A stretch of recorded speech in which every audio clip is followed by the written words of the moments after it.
A graça e a paz do Senhor Jesus, amém, irmãos? Vamos ficar em pé, vamos orar, vamos pedir a graça de Deus sobre nós nessa aula. Nós estamos na quinta aula de Evangelhos 2, Marcos e Lucas. Eu creio que hoje o Espírito Santo falará ainda mais no seu coração, vai ensinar preciosidades ao seu coração. Feche seus olhos, vamos orar. Pai, nós estamos aqui nessa hora porque nós amamos a Tua Palavra, e nós amamos o Senhor e queremos aprender mais de Ti a cada dia. Senhor, oramos para que, de fato, a Tua Palavra venha com luz, com revelação, que venha trazendo clareza ao nosso espírito, para que possamos realmente trilhar os Teus caminhos e sermos instrumentos do Senhor nessa geração e nesse tempo. Senhor, venha até nós hoje, edifica-nos mais uma vez, fala conosco, abre os nossos olhos, gera fé nos nossos corações, para que possamos trilhar os Teus caminhos, aqueles que o Senhor tem para nós, a cada dia mais, em nome de Jesus. Amém. Irmãos, nós estamos então falando dos evangelhos de Marcos e Lucas, e eu gostaria que você relembrasse comigo aqui as aulas que nós já tivemos. E então nós falamos primeiramente ali a parte 1, uma introdução, falamos de cada livro, mostramos a visão de Jesus como servo de Deus em Marcos, e a visão de Jesus como o Filho do Homem em Lucas, certo? Então, em Marcos, nós vemos que ele é um servo que veio para servir a Deus, servindo as pessoas. E também vimos ali também que em Lucas, que ele é o Filho do Homem. Também estudamos a parte 2 dos milagres de Jesus. Falamos já 18 pontos aí dos milagres de cura e ressurreição.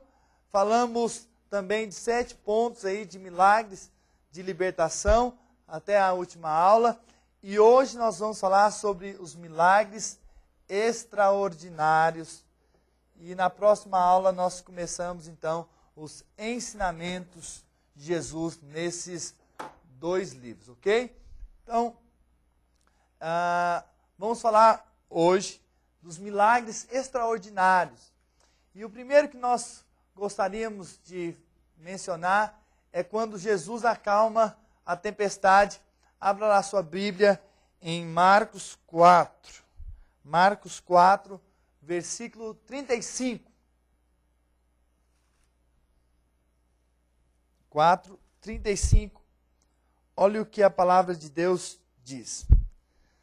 Naquele dia, sendo já tarde, disse-lhes Jesus: passemos para outra margem. Olha só, mudar de lado, de postura, de atitude, nos levará a passar por momentos de tempestade. Nós temos que ver esse texto aqui no nosso contexto, hoje, no que vivemos hoje, né? Então, passar para o outro lado, ou ir para outra direção, tomar novas posições em Deus, outra postura em Deus, pode nos levar a passar por tempestades. Versículo 36. E eles, despedindo a multidão, o levaram assim como estava no barco, e os outros barcos o seguiam. Ora, levantou-se grande temporal de vento, e as ondas se arremessaram contra o barco, de modo que o mesmo já estava a encher-se de água. E Jesus estava na popa, dormindo, sobre o travesseiro. Eles o despertaram e lhe disseram: Mestre, não te importa que pereçamos? E ele, despertando, repreendeu o vento e disse ao mar: acalma-te, emudece. O vento se aquietou e fez-se grande bonança. Então lhes disse: por que sois assim tímidos? Como é que não tendes fé? E eles, possuídos de grande temor, diziam uns aos outros: quem é esse que até o vento e o mar lhe obedecem? Olha, nós temos que lembrar que eles encontrariam do outro lado um grande desafio. E antes mesmo teriam que presenciar algo ainda mais impossível de acalmar. Por quê? Lá na frente, no capítulo 5, nós vemos a continuação desse texto, que é a cura do endemoniado de Gadareno, né, de Geraseno. Então nós percebemos que eles iam enfrentar ali uma situação difícil, Mas antes de passar por essa situação difícil, eles passaram uma ainda mais difícil, né? Muito mais desafiadora, que é acalmar uma tempestade. Então, indo para esse outro lado, indo ali para um desafio, para ali expulsar demônios, estabelecer o reino de Deus, levantou-se um grande temporal. Então, constantemente, temporais se levantam em nossas vidas e temos que entender que isso vai acontecer algum dia e que precisamos estar preparados. Preparados por quê? Porque sabemos que temporais existem, situações difíceis aparecem.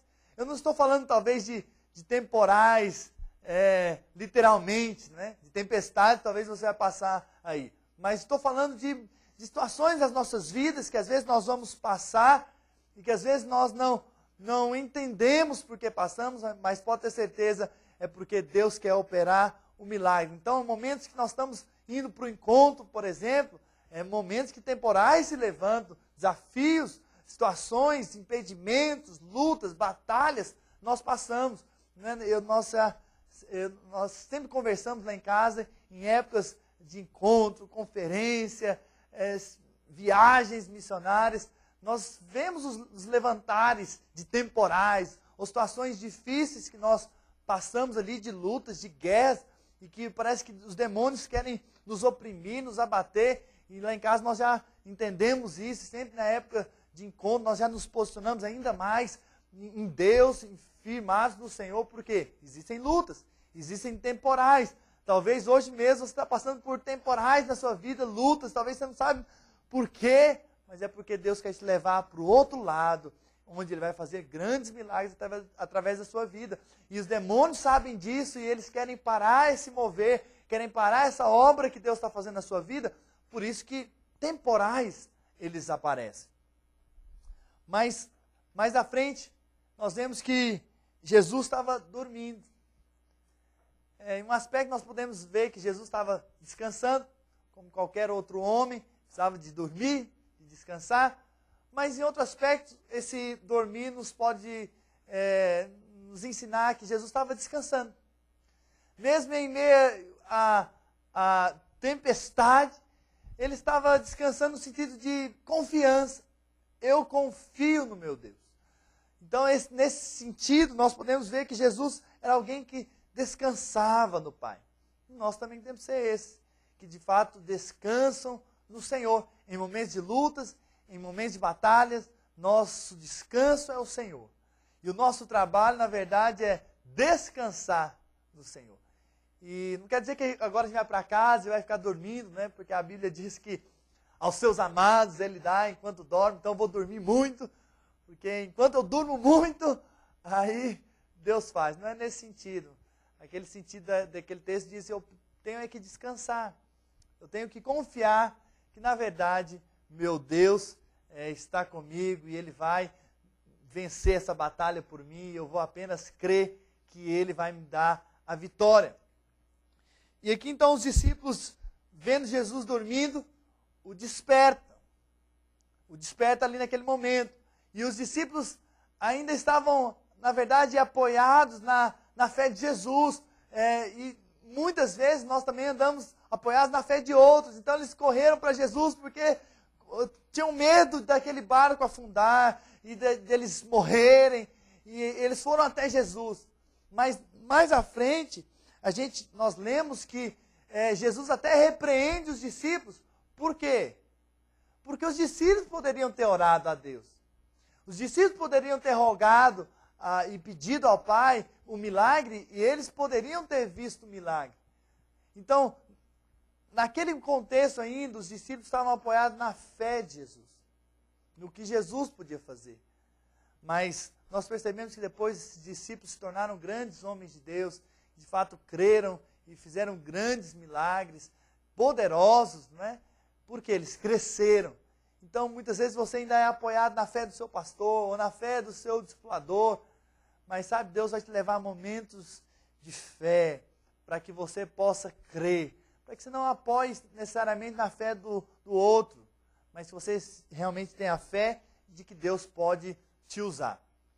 E então, nós vemos que Jesus se levanta, e diz ao mar, né, acalma-te, emudece. É a mesma fala que Jesus usou lá em Marcos 1:25, que é expulsando um demônio, mostrando que às vezes há tempestades provocadas por demônios. E nós temos que repreender os ventos contrários. Então, da mesma forma como Jesus estava expulsando demônios lá atrás, da mesma forma ele fala contra ali os ventos, né? Por quê? Muitas vezes as tempestades vêm nas nossas vidas.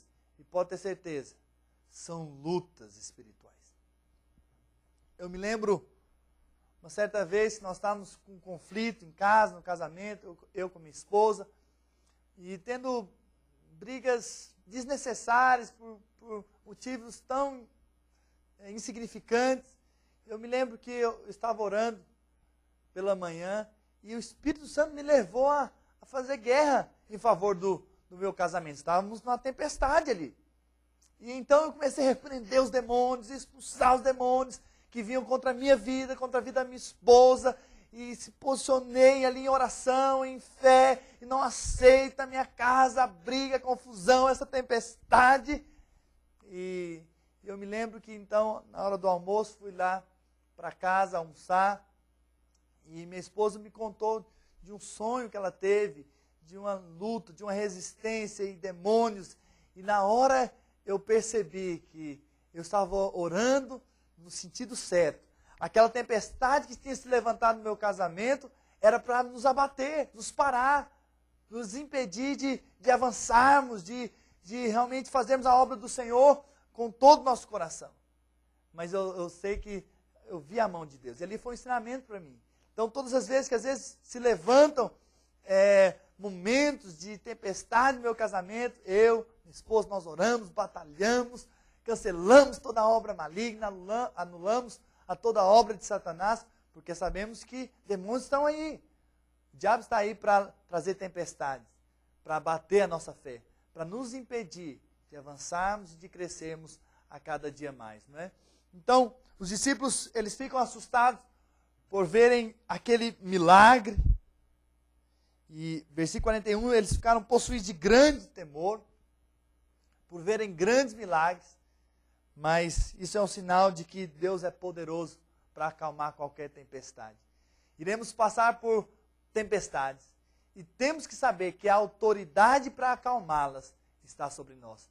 Talvez você está passando hoje por uma tempestade. No seu trabalho, talvez no seu casamento, talvez com o seu discipulado, talvez com a sua célula, talvez ali na área familiar, com seus filhos, não sei. Mas uma coisa é certa, você pode se levantar em nome do Senhor Jesus e ter a autoridade para mandar cessar todo vento contrário, toda tempestade que se levanta contra a sua vida em nome de Jesus. Segundo milagre extraordinário é a primeira multiplicação de pães. Olha só, vai lá para Marcos 6, versículo 30. A primeira multiplicação de pães e peixes. Voltaram os apóstolos à presença de Jesus e lhe relataram tudo quanto haviam feito e ensinado. E ele lhes disse: vinde repousar um pouco à parte, num lugar deserto, porque eles não tinham tempo nem para comer, visto serem numerosos os que iam e vinham. Presta atenção, há momentos no ministério que a obra exige um tempo maior para o serviço, mas nem por isso deve esquecer que é necessário descansar, como Jesus também dormiu no barco. Mas você tem que entender que há momentos que a obra exige. Há momentos, por exemplo, épocas de encontro, que às vezes você dorme mais tarde, acorda mais cedo. Há momentos de conferências, que também você trabalha muito, ou talvez participa ali da organização e é muito trabalho, talvez o descanso é pouco. Mas sabe de uma coisa? É para o Senhor. E o Senhor vai trazer a recompensa. Então há momentos aqui, Jesus então chama o pessoal para repousar, mas ele percebe que nem deu para realmente fazer isso, porque eles não tinham, na verdade, nem tempo para comer e para beber, né? Eles estavam realmente trabalhando muito.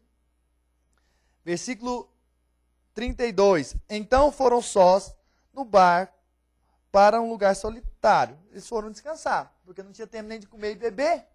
Então eles foram descansar. Muitos, porém, os viram partir e, reconhecendo-os, correram para lá a pé de todas as cidades e chegaram antes deles. Eles saíram de barco, as pessoas reconheceram.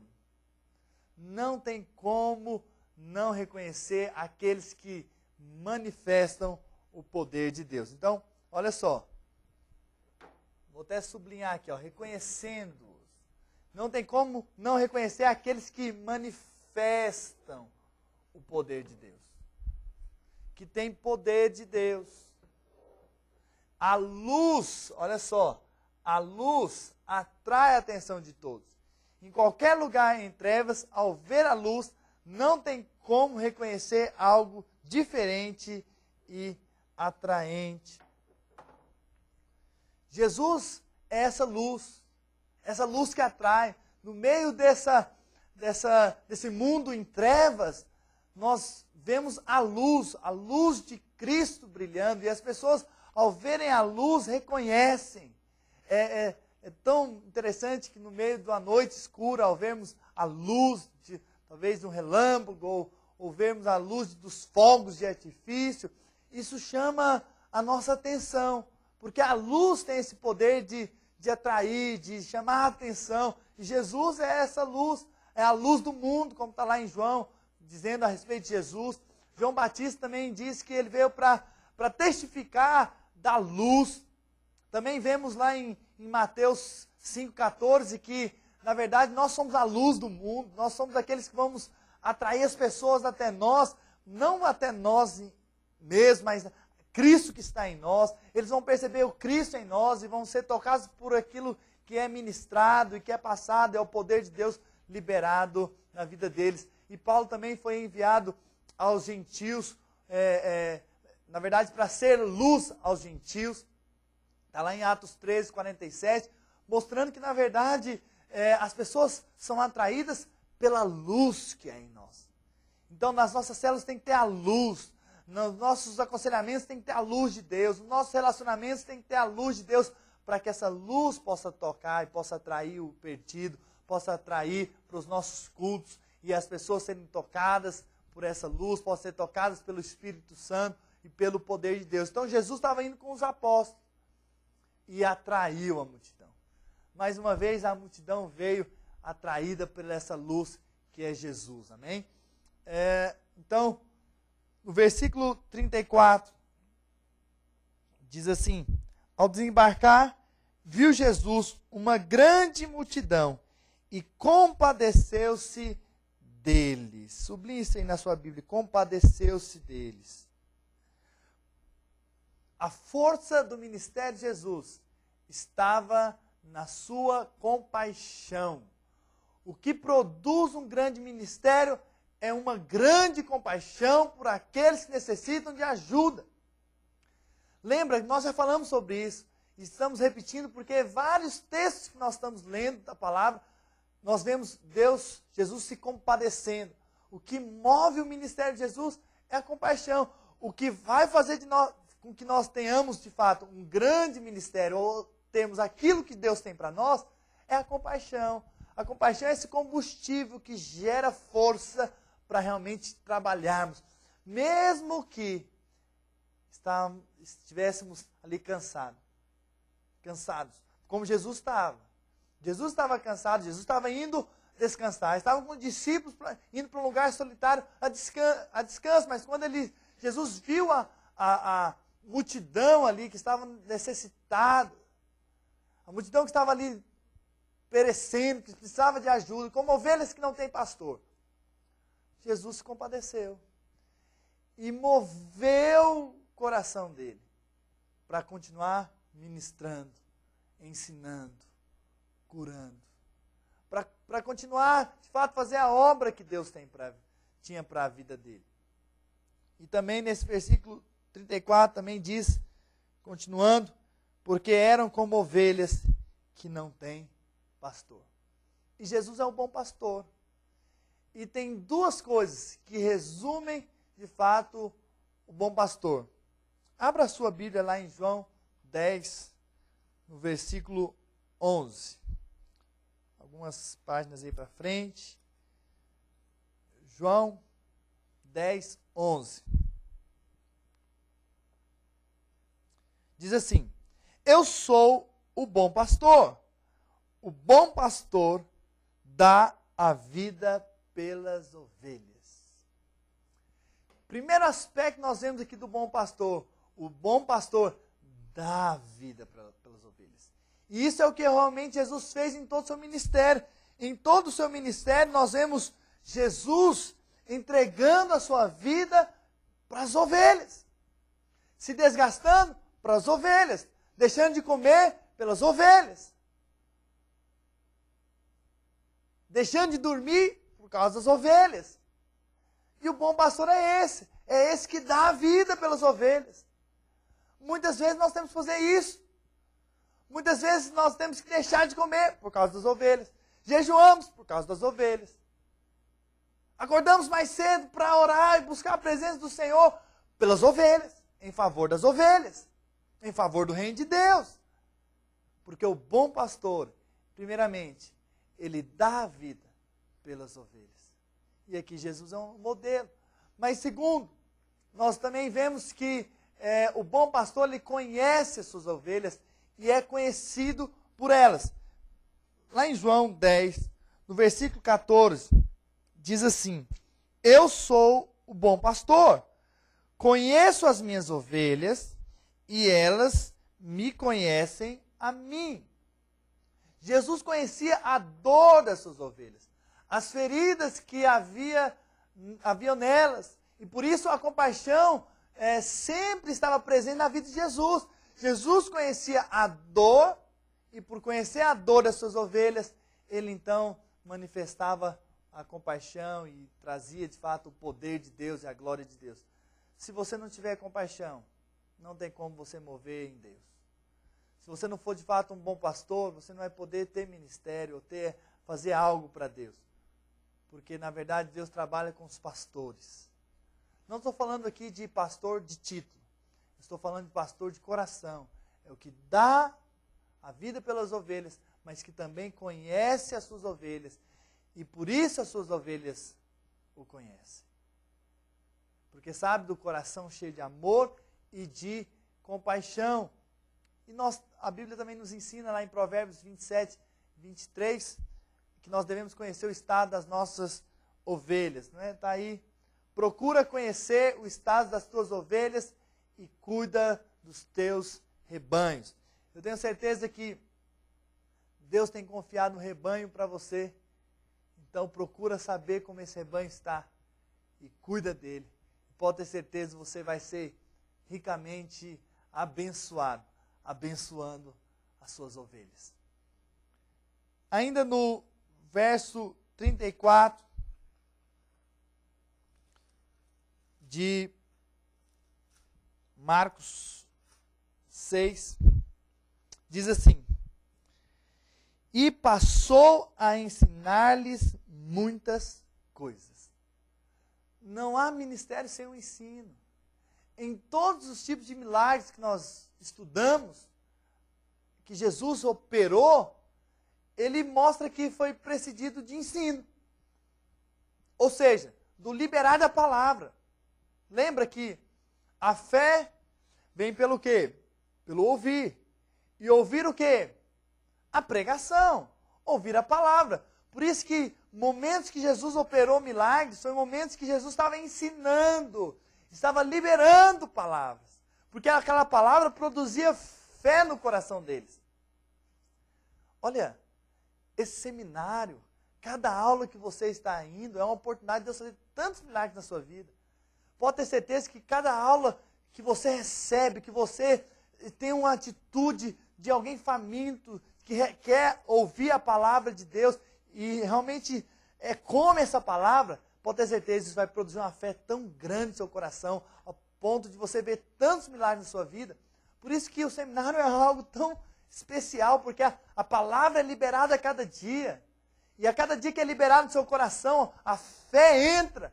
E a fé remove montanhas, a fé traz a cura, a fé traz o milagre, a fé acalma tempestades. Sabe, a fé traz a multiplicação, como nós vamos ver a multiplicação dos pães. Sabe, a fé traz tantas coisas, tantos milagres. Por quê? Porque nós estamos ensinando a palavra. Uma vez que ensinamos a palavra, pode ter certeza, o resultado é tremendo e maravilhoso.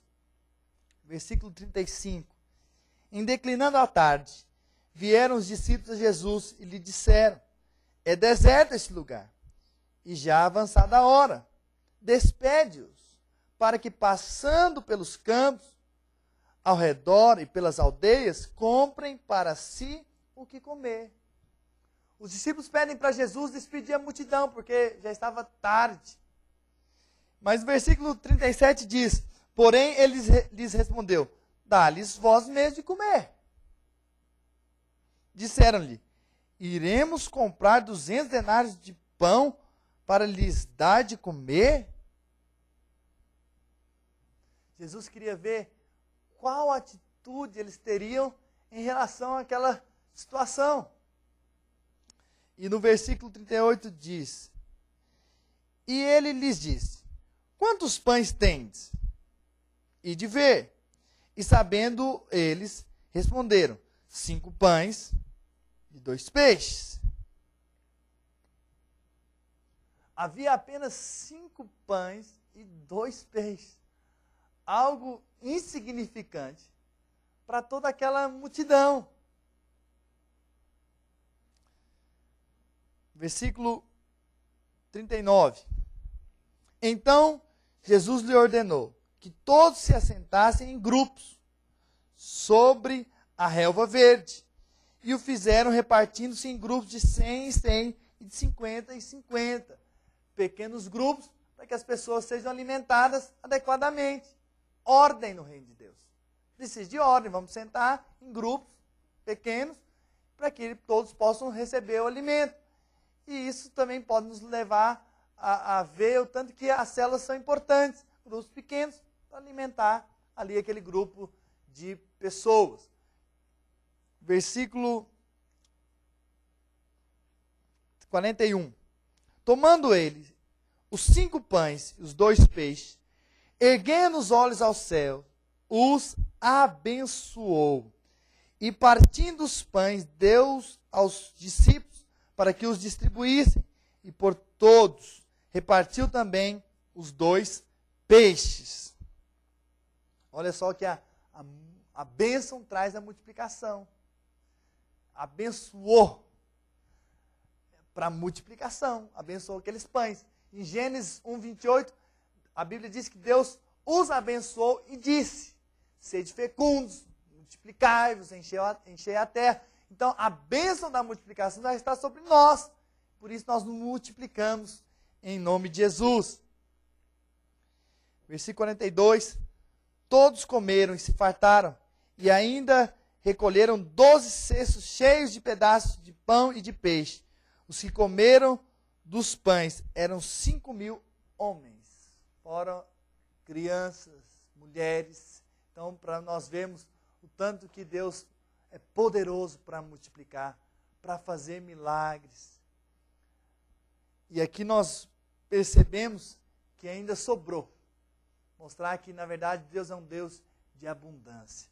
Deus é um Deus de multiplicação. Agora, o que está nas suas mãos?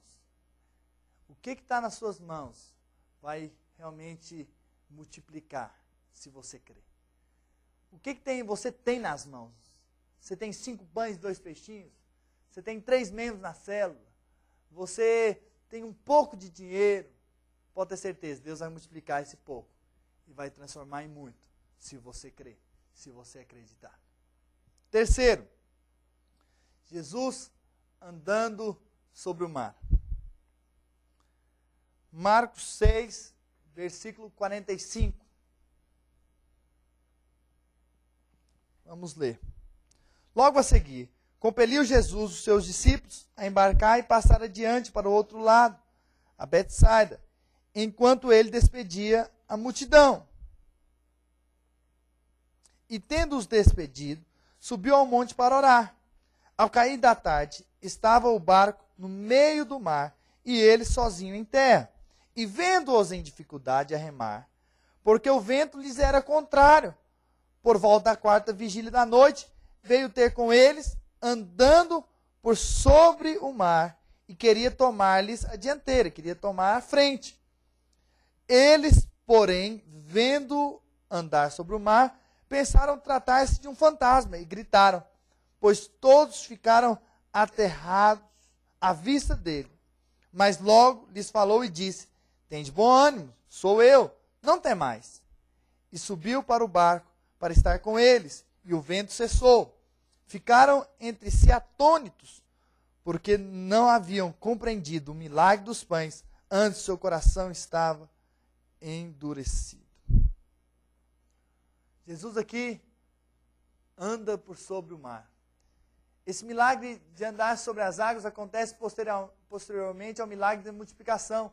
Jesus tinha demonstrado o seu grande poder criativo, não é, para toda aquela multidão. E podemos perceber que aquele milagre representa que ele é o pão da vida que alimenta a todos. E no versículo 46 nós lemos que Jesus subiu ao monte para orar. Destaca esse texto aí, essa parte, subiu ao monte para orar. Jesus, após operar tão grande sinal, foi orar. Ele poderia estar dormindo, ou junto dos discípulos, esses que já estavam no mar, mas ele foi ter comunhão com o Senhor. Um grande milagre. As multidões realmente diante de Jesus, mas Jesus foi orar. Por quê? Porque grandes derrotas são precedidas de grandes vitórias. Olha só, grave isso aqui. Grandes derrotas são precedidas de grandes vitórias.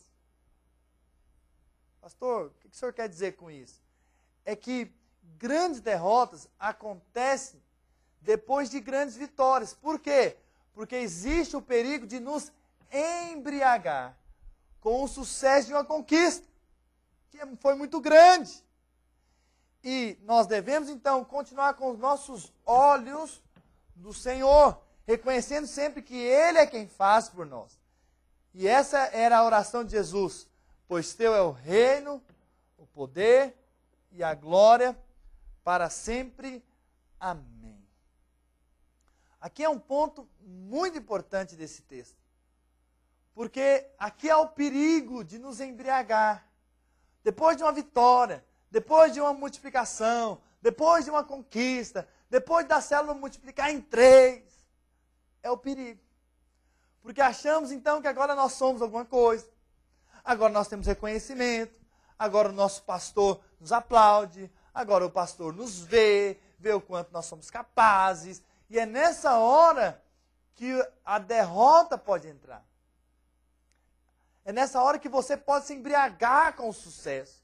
Achar que então você tem alguma coisa, que você tem uma capacidade em você mesmo, quando você não tem. E é interessante, porque muitas vezes somos embriagados com a conquista e com o sucesso. Mas Jesus nos dá um exemplo tão forte, tão claro para nós. É que nós devemos orar. Depois de um sucesso, depois de uma vitória, Jesus está lá orando.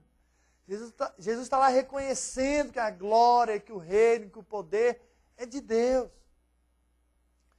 Eu não sei se você assistiu aquele filme, Os 300, e um filho lá de um comandante, ele foi para a guerra, junto com seu pai, e ele, numa hora lá, ele faz... derrota o inimigo ali de uma maneira muito fantástica. muito poderosa. E ele então, em cima ali de um cavalo, na verdade ele se levanta, se exalta, e vira para o seu pai o olha com um olhar realmente de, como meu filho é demais, mas ele fica de costas para a batalha. E nesse momento vem e corta a cabeça dele. Para mostrar o quê?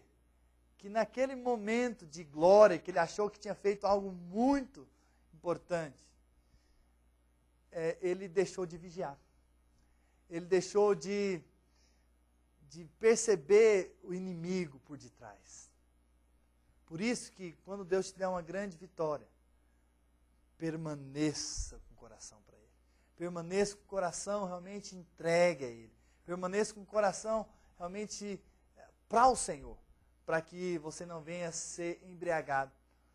Todo homem quer o reino, quer ser maior, ter uma posição de destaque. O homem também deseja o poder, a força, para executar uma tarefa. E ainda todo homem, ele espera receber os elogios pelos seus feitos. Por isso que todo reino, poder e glória deve ser dado ao Senhor Jesus. Vamos então continuar aqui a nossa leitura.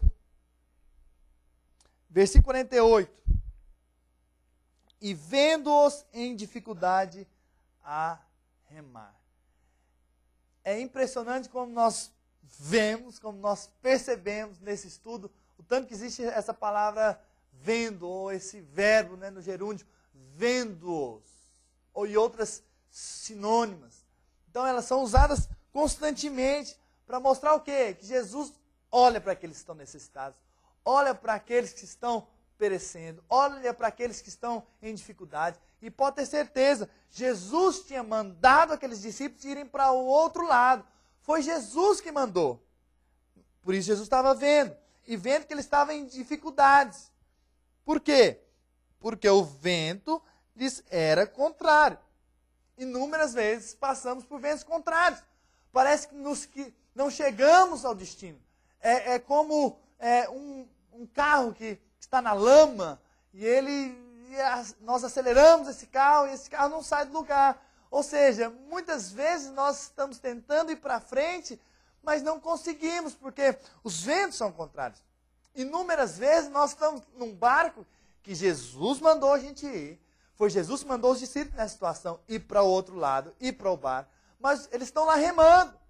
E já é tarde da noite, lá estão os discípulos remando. Lá estão os discípulos tentando ir para frente, para o lugar que Deus mandou eles irem. Mas os ventos são o quê? Contrários. Muitas vezes nós estamos remando, muitas vezes nós estamos esforçando, estamos tentando remar na nossa célula, remar na nossa família, remar na nossa igreja, nos cultos, para que algo aconteça, para que o mover de Deus venha. Mas os ventos são contrários. E muitas pessoas, quando esses ventos são contrários, eles retrocedem, deixam os ventos, então, levar eles para o lugar de volta. Mas muitos estão remando. Eu sei que talvez você está no seminário aí, nessas aulas, e está remando. Às vezes vem ventos contrários. Mas foi Deus ou não foi Deus que te mandou fazer seminário? Porque se foi Deus, então continue a remar. Por quê, pastor? Mas está difícil, não é um sinal de que eu não deveria estar. Não. Aqueles discípulos obedeceram à voz do Senhor e eles estavam remando. E pode ter certeza que é nesse remar que nossos músculos espirituais, eles são fortalecidos. É no remar, nos ventos contrários, é que nós podemos, então, ser fortes. Deus pode nos ensinar a perseverar em meio às batalhas, em meio às resistências. É assim que nós somos fortes. Não sei se você já fez academia, musculação, mas muitas vezes levantar aqueles pesos são difíceis. E quando, na verdade, você precisa crescer e avançar em força, te colocam pesos ainda mais difíceis e você tem que perseverar, mas daqui a pouco você percebe que já facilmente você consegue levantar aqueles pesos. Por quê? Porque você cresceu, porque você avançou. Pode ter certeza que depois desses dias que você está remando no seminário e perseverando em fé, em oração, pode ter certeza, seus músculos espirituais vão ser fortalecidos, você vai sair daí muito mais forte, depois desses 2 anos, ainda mais aquecidos no Senhor, cheios realmente de vigor, de fé, e Deus vai fazer de vocês perseverantes, homens e mulheres perseverantes, em nome do Senhor Jesus.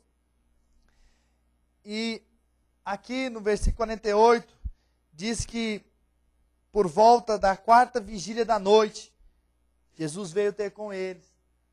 4ª vigília é entre 3 e 6 da manhã. Lembra que Jesus começou a orar às 6, a romper ali do dia, ao cair da tarde. Então ele começou às 6, e já era talvez quase 6 horas da manhã. Ele estava o quê? Estava orando, estava buscando o Senhor e vendo os discípulos. E então veio ter com eles. Lembrando que os discípulos foram para o mar porque Deus tinha dado uma ordem para eles. O Senhor havia mostrado que eles deveriam ir para Betsaida. Entretanto, no meio do caminho, os ventos foram contrários. E talvez os discípulos estavam perguntando: Senhor, o Senhor ficou aí, em terra, e nós estamos aqui em dificuldade, no momento mais difícil, cadê Jesus? Não é isso que às vezes nós pensamos? Jesus estava, parece, com a gente no culto. Parece que Jesus estava com a gente quando nos mandou ir para essa cidade, ou fazermos tal trabalho.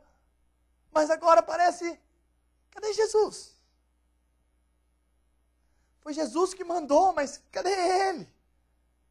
Parece que nós não vemos Jesus. Então, essa talvez é a nossa história, desafios que nós entramos, que Deus chamou, e parece que nós não estamos vendo o Senhor. Mas pode ter certeza, Ele está nos vendo. Então, muitas vezes estamos buscando crescer, parece que nada acontece. Queremos gerar mais do Senhor, parece que não acontece. E é nessa hora que nós oramos: Senhor, lembra, a obra é tua, foi o Senhor que nos chamou, foi o Senhor que nos disse para ir. E pode ter certeza, Jesus está vindo. Assim como, na verdade, nós percebemos nessa situação, Jesus estava vendo em dificuldades, foi até eles. Pode ter certeza, Deus também está nos vendo. Pode ter certeza que se nossos olhos estiverem firmados no Senhor, não nas circunstâncias, nós vamos passar por essas circunstâncias e nós vamos ver o milagre do Senhor. Sabe por que às vezes nós paramos? Sabe por que às vezes nós retrocedemos? Porque muitas vezes nós paramos de olhar para o Senhor e começamos a olhar para os ventos que estão contrários. Passamos a olhar para as circunstâncias ao nosso redor e deixamos de olhar para o Senhor. Meu irmão, talvez essa seja a sua história hoje. Talvez Deus te mandou fazer algo. Deus falou para você fazer. Mas os ventos estão contrários. Talvez você está passando por dificuldades na sua igreja. Por situações que está vivendo. Resistências. Talvez perseguições. Talvez tantas coisas. Talvez coisas erradas que você tem visto. E você está olhando, tirando seus olhos do Senhor e colocando seus olhos em outras coisas. E eu me lembro de uma história que eu ouvi de um jovem que um dia ele quis sair da igreja. E interessante que esse jovem foi conversar com o pastor e o pastor tentou, na verdade, aconselhá-lo e nada. E até que um dia ele falou: não aguento mais, vou sair da igreja. E ele falou: por que você vai sair? Não vou, aqui na igreja tem muito isso, aquilo outro, e há muita resistência, muitas dificuldades e tal. Muita pressão, muita luta. E o pastor: então tá. Então faz o seguinte, para você sair, você precisa dar uma volta no quarteirão, eu vou te dar um copo com água, então você pega esse copo aqui, e você vai dar uma volta no quarteirão, e se você não derramar uma gota dessa água aqui, então você pode sair da igreja. Então, aquele jovem, isso é fácil, ele pegou o copo, estava cheio d'água. Ele foi então dar a volta no bendito quarteirão. Imagine só ele dando a volta aqui no quarteirão, para que de fato ele pudesse sair da igreja. Sem entender muita coisa, porque que o pastor estava dizendo isso. E ele chegou, pastor, está aqui. Um copo com água, estou indo embora, não derramei uma gota d'água. E então aquele pastor falou para ele, olha, deixa eu só dizer mais uma coisa antes de você sair. Quando nós paramos de olhar para o autor e consumador da nossa fé e passamos a olhar as circunstâncias ao nosso redor, nós erramos o caminho. Nós desistimos. Mas deixa eu fazer algumas perguntas. Quando você estava dando a volta no quarteirão, você viu que tinha umas crianças brincando na rua? Não. Quando você estava dando a volta no quarteirão, você viu que tinha uma mãe com seu filho lá passeando na praça? Não. Você viu que tinha alguns adolescentes jogando bola na rua? Não. Por que não? Porque os seus olhos estavam fixos no copo. Agora, o dia que os seus olhos estiverem fixos no Senhor Jesus, pode ter certeza, você vai deixar as coisas de lado e não vai vê-las, porque você vai continuar crendo e olhando para o Senhor. Quando você para olhar ao redor, para as circunstâncias, você deixa de olhar para o autor e consumador da sua fé. E aí você perde o melhor de Deus. Muitas vezes, nós apenas olhamos os ventos contrários. Mas sabe de uma coisa? Deus quer que nós olhemos para Ele. Se Ele mandou, pode ter certeza, Ele vai fazer. E mais para frente, então, Jesus, Ele está andando sobre o mar, não é? E versículo 49 diz, eles, porém, vendo-os andar sobre o mar, pensaram tratar-se de um fantasma, e gritaram. Pois todos ficaram aterrados à vista dele, mas logo lhes falou e disse, tem de bom ânimo, sou eu, não tem mais uma vez, Deus dando uma palavra de conforto. Mas esse texto aqui também está lá, esse mesmo texto está lá em Mateus. E nem em Mateus fala da história de Pedro. Porque Pedro, ele andou sobre as águas também. E imagine só, Jesus está ali andando sobre as águas, estão os 12 discípulos no barco. Eles pensaram que era um fantasma. Jesus chega, não tem de bom ânimo, sou eu. E aí Pedro, ele toma uma atitude tão impressionante, diante dos ventos contrários, diante daquelas ondas que estavam altas. Ele falou, olha, se é o Senhor, manda que eu vá até aí. E é interessante que Pedro, ele toma uma atitude de fé tão grande e ele sai do barco. Tudo bem, aquele barco estava balançando. Mas talvez o barco para eles era o lugar mais seguro. Mas para Pedro não. Para Pedro, o lugar mais seguro é estar com Jesus. Muitas vezes Deus também permite ventos contrários, o mar agitado, as situações talvez se tornarem difíceis, para que nós venhamos a ter uma atitude de fé como Pedro teve. E Pedro então teve uma atitude tão tremenda e tão gloriosa, ao ponto de sair do barco e andar por lugares que ele nunca tinha andado, e homem nenhum tinha andado. Muitas vezes Deus permite o barco balançar, para que nós também possamos ter uma experiência de fé, para andar por caminhos que nós nunca andamos, por experimentar de caminhos que nós nunca andamos. Por isso que às vezes Deus também permite os ventos contrários, para que nós saiamos do lugar de conforto, para que realmente venhamos a pisar em outros lugares. E isso é tremendo nessa história, está lá narrada em Mateus. Agora, isso para quê? Isso para mostrar que nós precisamos andar por fé. Mas não se esqueça, foi Jesus que mandou Pedro vir. Então não ande por lugares onde Deus não mandou você ir. Você pergunta, Senhor, é para eu ir? Se Deus falar para você, é para ir, então você vai. Então você deve sair do lugar onde você está e pisar nas águas. E pode ter certeza que o Senhor é com você. E mesmo que você passe por situações difíceis, talvez você comece a afundar, clame ao Senhor. E pode ter certeza, Ele vai te pegar pela mão e te levar realmente a um caminho de vitória. Certamente outros discípulos deveriam também talvez ter essa mesma atitude que Pedro teve, mas não tiveram. Mas Pedro teve, e ele foi o que andou sobre as águas.